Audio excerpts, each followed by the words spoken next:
Welcome back to the London Futurists podcast. Our guest in this episode is Adam Kovacevich. Adam is the founder and CEO of the Chamber of Progress, which describes itself as a centre-left tech industry policy coalition that works to ensure that all citizens benefit from technological leaps and that the tech industry operates responsibly and fairly. Adam has had a front row seat for more than 20 years in the tech industry's political maturation, and he advises companies on navigating the challenges of political regulation. For example, Adam spent 12 years at Google, where he led a 15-person policy, strategy, and external affairs team. In that role, he drove the company's US public policy campaigns on topics such as privacy, security, antitrust, intellectual property, and taxation. We have two reasons to want to talk with Adam today. First, to understand the kerfuffle that has arisen from the lawsuit launched against Apple by the US Department of Justice and 16 state attorney generals. And second, to look ahead to possible future interactions between tech industry regulators and the industry itself, especially as concerns about artificial intelligence rise in the public mind. Adam, welcome to the London Futurists podcast. Thanks for having me. Thanks for joining us, Adam. Adam, to add to the brief information about you in the introduction, what else should our audience know about you? I got my start in U.S. Democratic Party politics in the late 90s. And my first experience working in politics was for my hometown congressman from California, who was one of the leaders of what was called the New Democrats in the House. They were very much the moderate Democrats in the Clinton-Gore mold. One of the issues that they were really excited to work on, they were among the first Democrats to work on, was technology policy issues. That opened my eyes to the tech industry and all the exciting things it was doing and the way it was becoming a more and more important export for the U.S. around the world. That got me on a path of being interested in the tech industry. As you said, I spent 12 years at Google, but it always sort of felt to me that Democrats in the U.S. felt like tech was their industry. Republicans had the energy industry and Wall Street. Democrats had tech. Even Obama. I remember President Obama as a candidate visiting Google headquarters and saying something like he viewed himself as like the Google of candidates. He wanted to be associated with Silicon Valley. That all really changed when Trump got elected. I noticed a distinct change among Democrats. For some Democrats, they began to feel like, well, we had this long honeymoon with the tech industry, and now we want a divorce. It just struck me as a very abrupt transition, and frankly, not really even in line with where most Democratic voters were about tech, which was still feeling positively, feeling aspirational, would love to have more tech in their lives. I wanted to close that gap. So a lot of what we've done in our organization is to say to Democrats, actually, your Democratic voters and constituents are not nearly as ready to take up pitchforks against the tech industry as maybe some on the far left are. On the subject of taking up pitchforks against the tech industry, before we dive into the actual case against Apple, do you have any sympathy with moves in government in the past to clip the wings of large tech companies, such as IBM or Microsoft or others? I know less about the IBM case, but I think certainly the Microsoft case from the 90s, one of the big differences, I think, between that case and what we see in modern day tech antitrust, I think there were probably two big differences. One, Windows market share in operating systems was 90% plus. It had a massive market share. That's not the case what we see, for example, the recent case with Apple in iOS versus Android. And I think the second aspect of this is that Microsoft had very clearly written into its contracts exclusionary behavior. So they said, if you want to have Windows, you cannot install a rival browser. That is also, I think, an element that we haven't seen as much in some of these recent cases. I do think it was different. One thing that is interesting to me is that sometimes you hear people talk today about tech monopolies, plural, monopolies. Once you speak about them plural, there may not be a monopoly anymore. In reality, what I see is the big 4 or 5 companies, Apple, Amazon, Google, Meta, Microsoft, invading each other's spaces in a very positive, pro-competitive way, which is that there's almost a paranoia, a healthy paranoia about not wanting to be left behind when new technological trends come up. And so they all copy each other. They get into each other's spaces. By the way, that competition is good. That's good for consumers when you see almost kind of that cloning. So I have to laugh when people decry tech monopolies, plural. That plural may undercut the first part of the concern. I completely agree with that. These companies are obviously intensely rivalrous. I'd love to know why you think that the intellectual wing of the left fell out of love with the tech industry when Trump came to power. Sure. I think there are a variety of reasons why I think they fell out of love. And I wouldn't say it was everybody. I think it was the far left. Part of it was, for some in a very caricatured way, they thought, oh, well, the internet was this wonderful thing we used to elect Barack Obama. He was pioneering in use of the internet. And then in 2016, the internet was this thing that the Russians used to elect Trump. And I'm talking about almost the broadest caricature possible. And I think that was certainly part of it. I also think that, to be fair to the Democrats, tech went from being a small, novel, cute, cuddly industry to among the most powerful industry. So it's natural that there be questions. My bigger concern is that the way we approach regulation of long-established industries, airlines and hospitals and drugs, is you see policymakers debate an idea, sometimes for quite a long time before they implement it. And they really try to debate the pros and cons. What's the problem they see? What's the correct intervention? What are the pros and cons of that intervention? What I saw happening from 2016 was an attitude among some Democrats where they said, look, we were completely hands-off on tech for a long time. Now we have to engage. We just need to do something, anything. I think it would be better to get to a place where we have a healthy conversation where we debate pros and cons. Right now, what I see is this sense of, no. We shouldn't debate the pros and cons of an idea too much. We should just do something.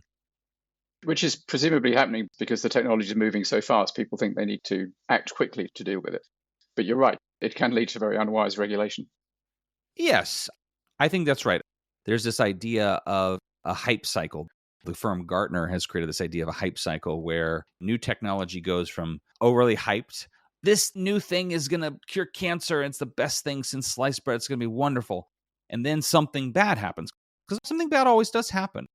And that's what they call the trough of despair. And at the trough of despair, some people say, we should completely stop this thing. It's awful. It's terrible. In reality, what you really hope to do is emerge from the trough of despair into what they call the plateau of productivity, which is between the peak and the valley, which is to say this new technology is valuable for a lot of things. It's not going to cure cancer. It's not going to be a cure-all. We should properly regulate it to make sure that its downsides are minimized. But let's capture the upsides. And I think in some areas of tech policymaking, some policymakers are still stuck on that trough of despair without really acknowledging what the positives we want to maximize are. One of the most scathing critics of parts of the industry, and particularly the company you used to work for, Google, was Shoshana Zuboff. In her book, Surveillance Capitalism, she maintains that the ad-driven model is entirely evil. She even at one point says that Mark Zuckerberg is responsible for more harm than the Spanish conquistadors, which I found extraordinarily hyperbolic. Do you have a response to that basic idea? I think it's pretty elitist, to be perfectly honest. Ad-supported services have allowed those services to reach more people. I subscribe to the New York Times and the Atlantic and other paywalled services, but they are, by definition, elitist services. The other primary model is doing things via ad-supported services. I also think a lot of privacy activists like Shoshana Zuboff have completely failed to grapple with the consequence of this point of view, which candidly is less monetary support for news in particular, because most newspapers have actually depended on things like programmatic targeted advertising that is targeted to you and what you're interested in. The last 10 years have seen privacy activists wage a kind of a global war against targeted advertising. And the effect, honestly, that it's had is attacking the revenue of news organizations. particularly smaller news organizations. I don't think that's really well understood. I also think the reality is that the number of people who are actually concerned about what Google and Facebook might, quote unquote, know about them and the way in which they then target ads based on that is very, very small. And I think the people in that small, let's say 5%, have always felt like more people. They always want more people to be concerned, to expand their 5% to be larger. But the reality is most people just aren't concerned about privacy in that way. There are people concerned about privacy, but then I look at services like Signal, which is very popular for privacy reasons, or even Snapchat, which is popular particularly among teenagers, also for privacy reasons, but not in the same way that Shoshana Zuboff is concerned about, which is I don't want the company to know that much about me. It's much more about I don't want other people to know that much about me. I don't want my parents to know much about me. Absolutely. Teenagers have always wanted privacy from their parents. That is arguably a bigger truth in privacy and a more widespread feeling about privacy than I don't want Facebook to show me a targeted ad. And I think that that's not ever been fully appreciated by policymakers, that people do want privacy, but just not the kind that generally the privacy activists push for. So Apple is famous for apparently respecting the privacy of its users more than other companies. Maybe you can bring our listeners up to date with what has happened recently in the legal system in America with a push by part of the Department of Justice to constrain some of what Apple's doing. Sure. Why are they doing it? Well, we have to rewind a bit. In 2019, the U.S., which has two antitrust enforcement agencies, the Federal Trade Commission and the Department of Justice, they struck a deal. And they said the FTC would investigate Amazon and Meta, and the Department of Justice would investigate Google and Apple. There was no real principled basis for this division of labor, except for the fact that both agencies saw the possibilities for big headlines. And I think it was inevitable once you divvy up companies in that way, you really are starting with your target, and then you're trying to figure out what kind of case to bring. Again, I don't think that's the most principled way of doing this, but that's what they did. Over the last 4 years, seeing these enforcement agencies bring cases against Amazon, against Google, and against Meta, Apple was the one of these four targets that hadn't yet had a case brought against them.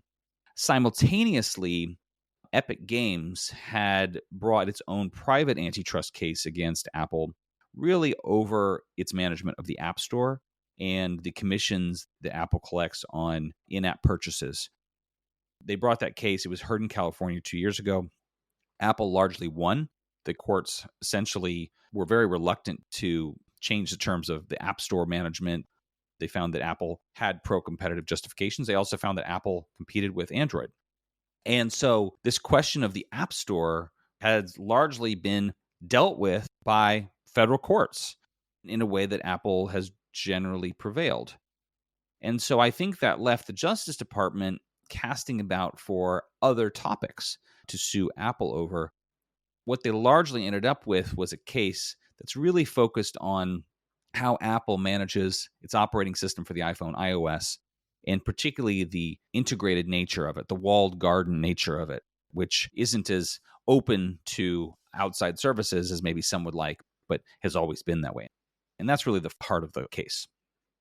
There is this complaint about the tech companies that, yes, there's more than one of them, but by and large, they squelch genuine innovation that takes place outside of their groups because, for example, they will often acquire companies that are small and innovative and in that process shut them down rather than actually using their services.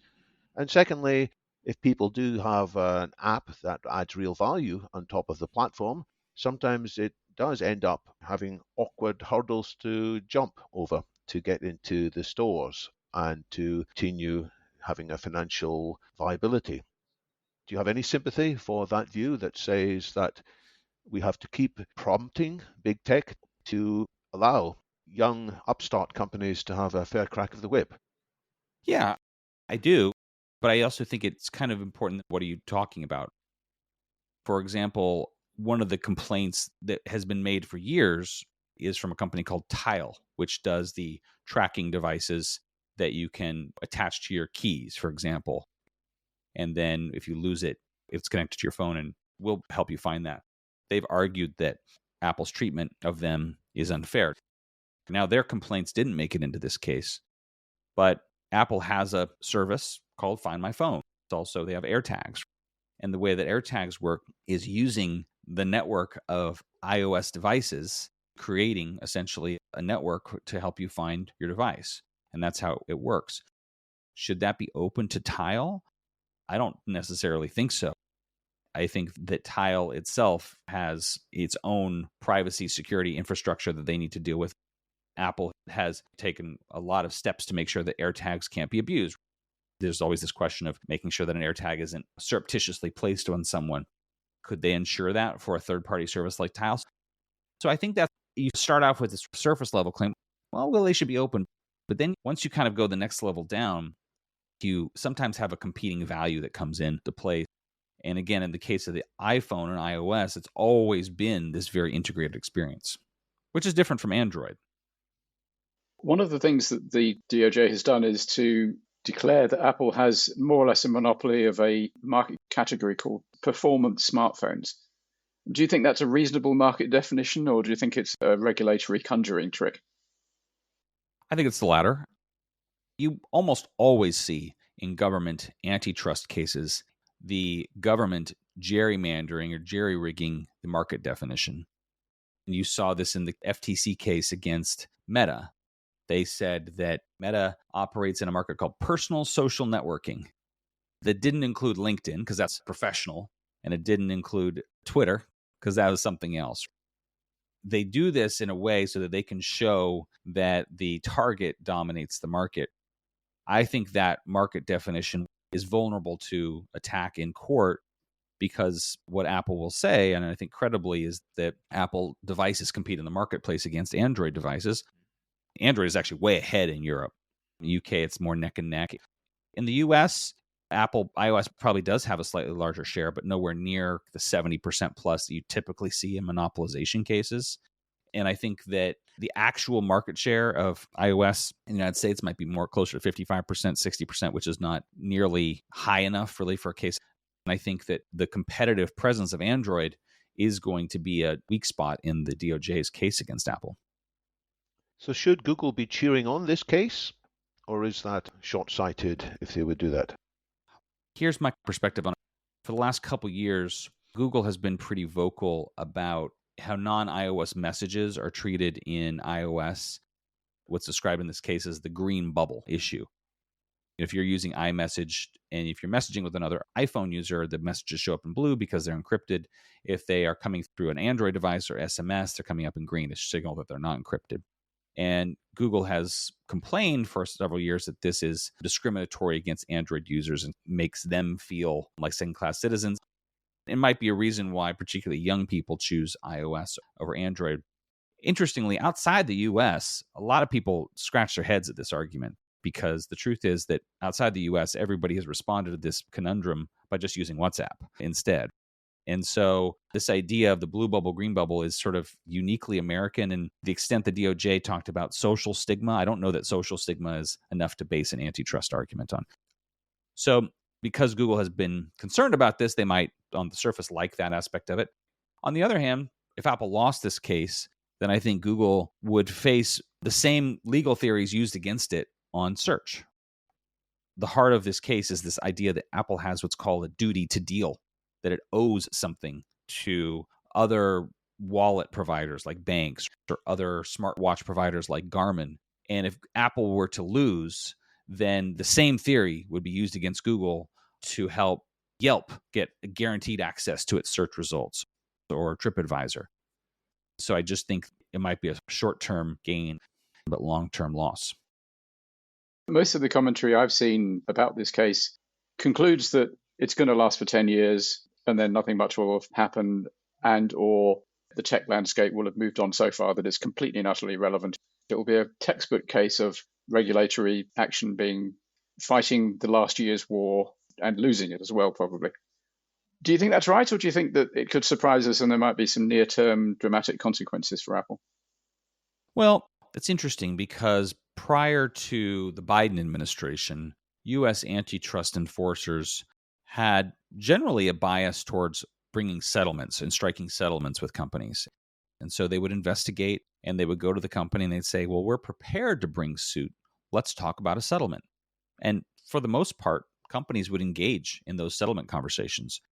Apple's actually had those settlement conversations with regulators around the world, in Japan and parts of Europe, and it's actually settled. It's settled on this basis with a number of governments around the world.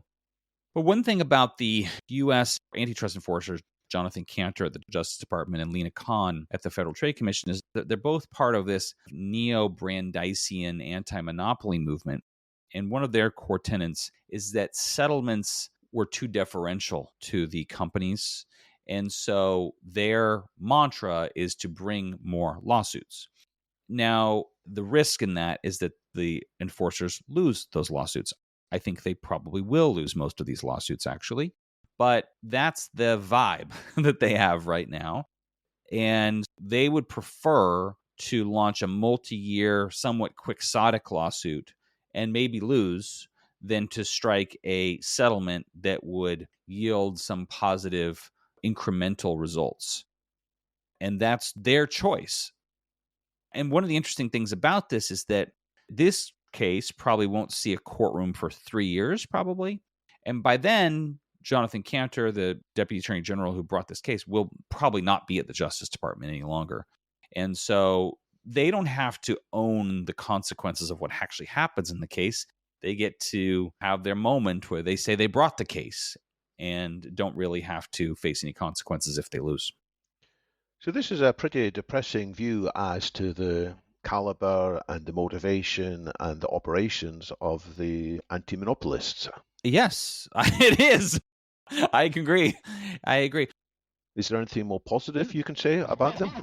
Look, I think that the anti-monopolists would be well advised to focus on the monopolies that have a clear negative impact on consumers. For example, the Department of Justice has simultaneously been investigating Live Nation and Ticketmaster, which merged several years ago. There's always been a concern that they use that monopoly to muscle out rival promoters and venues and ticketing services in a way that's detrimental for consumers. There's a fairly large grocery merger before the FTC, and to their credit, they have challenged it. And I think that's a good one to challenge because there's a very clear argument that a grocery merger probably does end up reducing choice and increasing prices for consumers. On the tech cases, they are very far removed from theories of consumer harm. And in most cases, they've been driven by competitors and smaller supplier companies coming in to complain.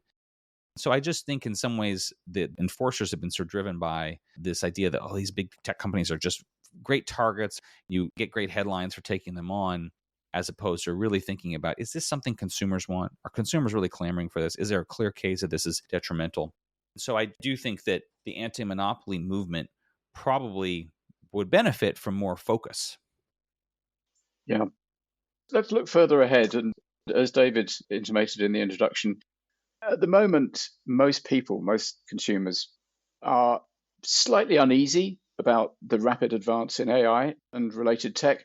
They're not paying very close attention. And I think a great number of them would really rather it all went away, which obviously it's not going to do. It's going to continue and it's going to accelerate. There may well come a time when there is a possibly quite sudden upsurge in demand for something to be done to make sure it's safe and quite possibly stop it. And at the moment, big tech doesn't necessarily have the public on its side, certainly not the left and probably not the right. And even in the middle, I think a lot of people are instinctively slightly against it. What do you think Google, Facebook, and the rest should be doing to position themselves for this quite likely onslaught of fear against technological development? I draw interesting examples from the push for autonomous vehicles. We work with several autonomous vehicle companies, and I'll tell you what I have observed. Whenever you do a public opinion survey, would you ride an autonomous vehicle? Are you excited about an autonomous vehicle? Most people say no. They're not excited. They would not ride in it. And I think that's a manifestation of exactly the kind of fear you're talking about. But on the other hand, when you talk about a technology like autonomous vehicles, there's always been some people beyond the tech optimist crowd, senior citizens, the blind, people who don't have access to great transportation options, were very, very excited. And what I've seen happen in autonomous vehicle development, companies like Waymo and Cruise have really tried to roll out their services in a very incremental, thoughtful way. Waymo started operating in Phoenix, Arizona, in a small area, and they learned a ton. They learned an incredible amount. They would run into scenarios that they had never seen before. And then they took those learnings and reprogrammed the car software to deal with that situation next time. And then every couple of months, they'd expand their service to more and more parts of Phoenix. And then they expanded to the airport. And they're now going to expand to highways. And now they're expanding to other cities. And they've learned. I was struck last week. I saw a video from San Francisco where Waymo operates, a video posted by the San Francisco Fire Department of a fire engine driving down the street, and a human driver who's supposed to pull over did not pull over. But what did pull over? The Waymo car right next to it. The Waymo car, which did not have a driver in it, had figured out how to detect a siren and lights and pull over. Now, that is brilliant engineering. Now, Waymo's been at this for 10 years, a long time. This, to me, shows the benefit of getting tools out there. They're not going to be perfect. Some people are going to be scared by them. That's understandable. We should get tools out there to experiment and learn and improve. And there's going to be screw-ups along the way. And we should have grace and understanding about those screw-ups, because it's those screw-ups that are going to make the service better, more accessible, safer for everybody. I don't ever want to dismiss the concerns people have, because I think it's completely normal. And by the way, one of the things you also see in AVs is that once people try them, they love them. And they almost become boring. And I think that will be true of AI too. It'll disappear into the background. It will disappear. Look, Gmail auto compose or auto reply, which a lot of people have. That's artificial intelligence at work. And right now, nobody really knows that because it's kind of just there. It's great. It's ordinary and kind of boring now. But self-driving cars are an unusual category because Google did have some competition. It had Cruise from General Motors. Yeah. And before that, it had Uber, which was developing its own program. But they didn't have an awful lot of competition. And the competition, and indeed Waymo, had to move slowly because it was enormously expensive. Because perhaps unusually for the tech industry, it was colliding with the real world. It wasn't just putting software onto smartphones. It was actually changing the car population. Now, that's inevitably going to take a long time, massive, enormously expensive process. So they could afford to go slowly because they didn't have a lot of competitive pressure to go fast. If you contrast that with large language models, which are the thing which is scaring the living daylights out of some people now, they don't have those constraints. You can launch one immediately and hey presto, everybody's got it. And then somebody else can come along and launch one the next day. And that is indeed happening. Large language models show that things can happen much more quickly if it's just software. Should big tech be preparing itself for an onslaught against that kind of development? You raise a good point. What I've observed is that the big tech companies are actually operating more cautiously probably than the startups. They have more to lose. They have more reputation to lose. I think the best example of this is Google had already built its own version of ChatGPT, but they got kind of bogged down internally and they were concerned about the scenarios where it might be abused. And so they were slow to roll it out. Once ChatGPT was rolled out by OpenAI and people's imagination, Google was playing catch up. What I think is interesting is that there clearly is already room for companies to take different approaches, some to go really fast, some to go more slow, some to promote caution as their way of operating. Adobe has a generative AI tool that creates imagery, and its promise to its customers is that they only have trained on licensed images. This is Firefly. Yeah. Other services are adopting a policy of fair use and training on any available service, any available imagery. So Adobe is going out to customers and they're saying, we're not going to have any legal problems. Now, I'm a champion of fair use. I don't think the other model actually has legal problems either. But my point is that you have in the marketplace companies with varying levels of caution, and that's okay. That's good. You can imagine a situation where the call that Max Tegmark made, the Future of Life Institute, to stop the development of large language models, they called for that pretty much immediately after GPT-4 came out. It caused a lot of debate, but it didn't get the moratorium that they were after. You can imagine a moment when GPT-6, GPT-7 comes out and that call is renewed. And actually, by that time, the public's got concerned enough that they back the demand and they demand that their politicians implement it. I could quite easily see that coming. And the big tech organizations spent an enormous amount of lobbying. And in some ways, I don't think it's working. Nick Clegg, apparently, I've read, gets paid $30 million a year to make Mark Zuckerberg public friendly. And I don't think it's working. Mark Zuckerberg doesn't seem to be very popular. Is there more that they could do? I guess they should be working more closely with you. Well, I don't think it's about making executives more popular.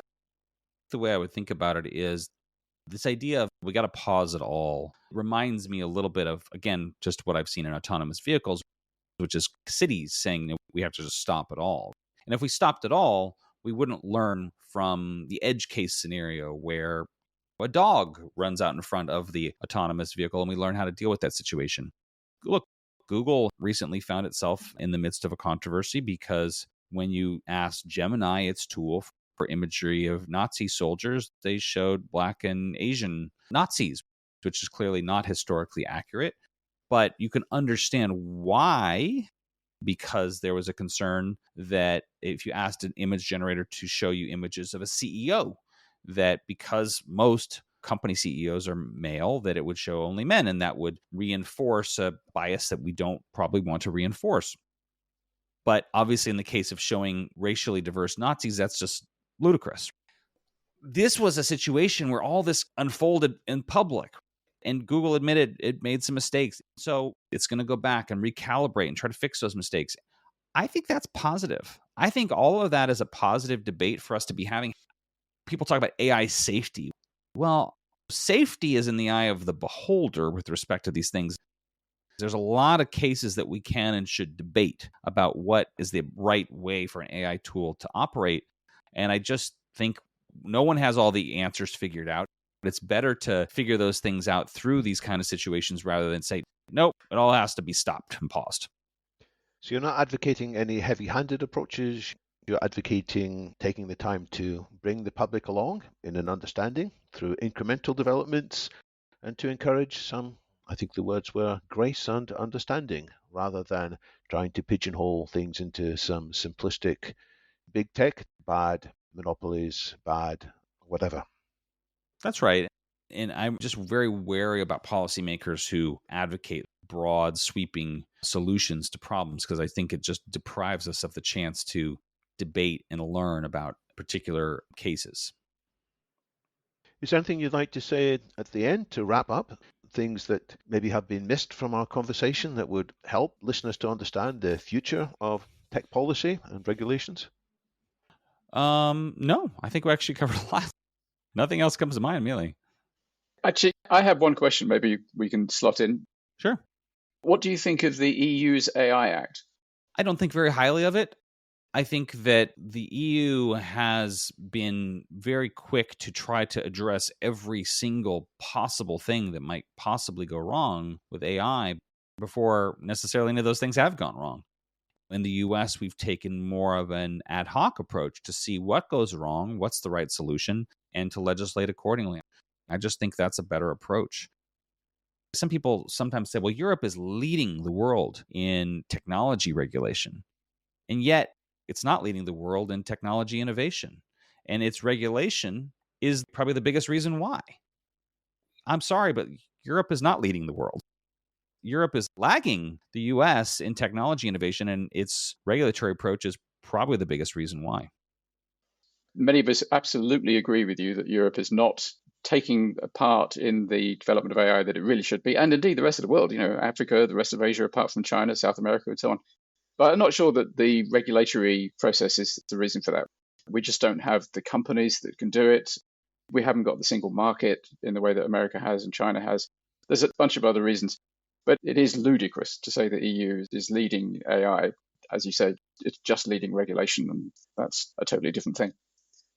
Many years I go to the Consumer Electronics Show in Las Vegas, And there's an area of CES that's called Eureka Park, and it's highlighting startups. For several years now, France has had a major portion of Eureka Park highlighting French startups. And they're very organized. The division of the government that aims to promote French startups is very effective. And yet, you don't ever hear of any of these startups becoming success stories. And I think, why? To me, it's just so striking that no one in the EU takes the time to investigate this or work on it. People do. And the single market is a big part of the reason why. Absolutely. If you're in Paris and you've got a great games startup, if you want to sell it in Italy, you've got to get involved in a different language, an entirely different distribution system, a different regulatory system. And until we have a single market in the EU, it's going to be very, very hard for startups to scale, to blitz scale in the way that companies can in America and China, which is why Brexit might actually, in an odd way, turn out to be a good thing, because it's demonstrating to the rest of Europe that leaving the EU is a really stupid idea. And it may enable the single market to consolidate more quickly. Yeah. The jury's out, but that might possibly be a consequence. But for as much energy as the EU has put into things like the AI Act and the Digital Markets Act and the Digital Service Act, which largely have focused on this idea of constraining the US big tech platforms to sort of give European platforms a leg up, that hasn't really played out either, to be perfectly honest. Imagine if all that energy was put into the project you're describing, which is a true single market for Europe's digital startups. That could be transformative. Harness the power of the EU bureaucracy to make things easier and to create more opportunities for European tech startups. I mean, that would really be incredible. But no one seems that interested in this. From your lips to God's ears. Adam, thanks very much for taking the time to come and talk. We didn't spend much time on the Apple case, in part because there didn't seem to be any strong, powerful motivation behind it, rather than just good old-fashioned politics, which is a bit of a pity. But we certainly had lots of other angles to pursue in this discussion. And I say to our listeners, if you disagreed with some of what was said, if you want to come along and defend the action of the DOJ, or have another view as to how industry can thrive more quickly in Europe, then please get in touch and we may feature that on a forthcoming episode. So thanks again, Adam. Thanks, Adam. Fascinating conversation. Thanks for having me. It's a great conversation.